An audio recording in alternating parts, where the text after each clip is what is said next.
A Twitter from the Atlantic by Barrie Mahoney. Vets and Pets.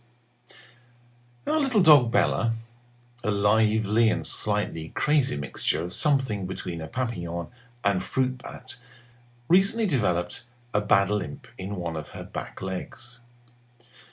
We were not too concerned at first, particularly as we now also have a kitten, and Bella and Mac Kitten spend many hours playing together, and sometimes these games are a little over-exuberant. The problem also tends to occur every 6 months or so, and I'm convinced that somehow it's linked to her menstruation cycle. Usually, the bad leg returns to normal after a week or so of rest. This time, the problem continued, and we took Bella to the vet for an anti-inflammatory injection or tablets, which usually does the trick. The helpful young vet gave her a thorough examination, and it was clear, after all the probing and prodding, that Bella was not in any pain. The vet also suggested that he took a couple of x-rays to make sure that all was in order. The x-rays showed inflammation, and the vet confirmed that there were no fractures and all was fine. We were to give Bella a pill over each of the next 3 days, and after paying a bill of €100, we left. 4 days later, we returned to the surgery as instructed for a checkup. By then, Bella was much better. She still had a slight limp, but was much improved. As soon as we entered the treatment room, the woman vet declared that Bella would need an operation. We were puzzled, as the x-rays had shown no signs of a problem, and this had been confirmed by the first vet. "Oh, we get this problem with small dogs like her," she huffed, tapping on her computer keyboard, and ignored our comments about it happening twice each year. Bella was given a rather more thorough examination by a second vet, and he nodded in agreement. We were then to see the traumatologist.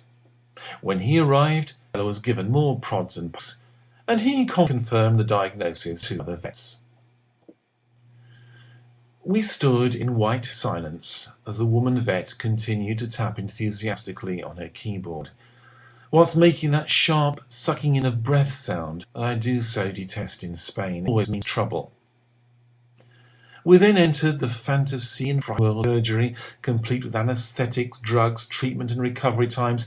Did we also want specialist heart and blood tests before the operation, she barked. We were told this was essential in case Bella was not fit enough and would die during the operation.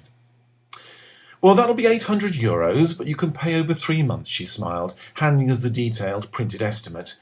"Oh, and by the way, she will also need the second leg doing as well, so shall we call it €1,600 for the two?" As a parting shot, we were then told that it was important for Bella to take a special and expensive pill lasting 2 weeks until the time of her operation.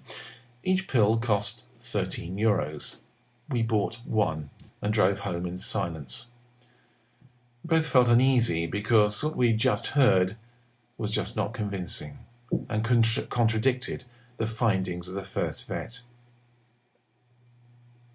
2 weeks later, Bella has just come back from her usual boisterous run on the field. Her leg is now fully recovered. And no, we did not give her that expensive pill, nor will she be having the operations. It's now clear to us that these vets saw us as pet-loving Brits, ready to hand over €1,600 at the expense of Bella's well-being. Just as with human health, alternatives, therapies and drugs should always be considered before surgery. In Bella's case, the diagnosis for unnecessary surgery would have led to great expense, and surgery that would have caused her unnecessary pain and distress for several months. Needless to say, I am concerned at this attempted exploitation of our love for her. We are now seeking a vet who can give sufficient professionalism, morality, and decency to the care and welfare of our pets, before attempting to exploit us and our furry friends. If you enjoyed this Twitter, please have a look at my website, www.barriemahoney.com, and thank you for listening.